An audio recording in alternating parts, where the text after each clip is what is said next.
এই মুহূর্তে 2016 এসএসসি নিয়োগ দুর্নীতি নিয়ে উঠে এসেছে একটি গুরুত্বপূর্ণ আপডেট। এই চাকরি বাতিল মামলার শুনানি নিয়ে গুরুত্বপূর্ণ তথ্য এই মুহূর্তে জানা যাচ্ছে।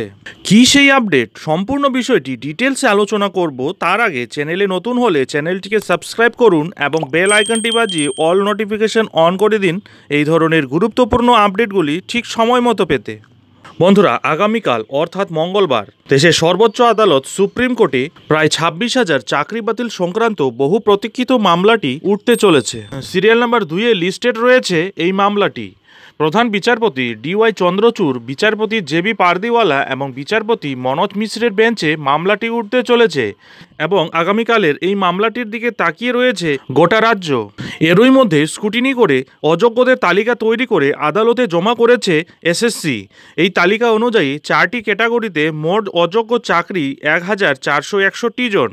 এই 1,461 জন চাকরি কোনোটাই সুপারিশ করেননি এসএসসি। 1,461 জনের নাম, রোল নম্বর সুপ্রিম কোর্টকে প্রদান করেছে এসএসসি, তবে OMR কারচুপি এবং বিকৃতির মতো কোনো তথ্য দেয়নি এসএসসি।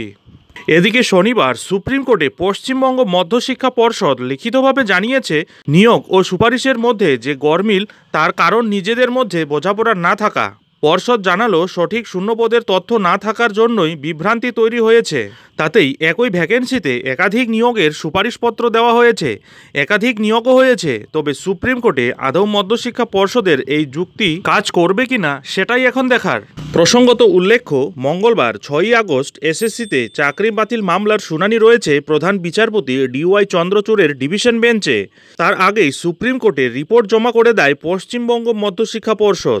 3রা আগস্ট মধ্যশিক্ষা পর্ষদ 6 পাতার রিপোর্ট জমা দিয়ে দাবি করেছে মোট 25,844 জনকে চাকরি দেওয়া হয়েছিল, যার মধ্যে নবম দশমে 13,056 জনকে, একাদশ দ্বাদশে সহকারী শিক্ষক পদে চাকরি 5,757 জনকে দেওয়া হয়েছিল। এছাড়াও গ্রুপ ডি পদে 4,547 ও গ্রুপ সিতে 2,484 জনকে চাকরি দেওয়া হয়েছিল।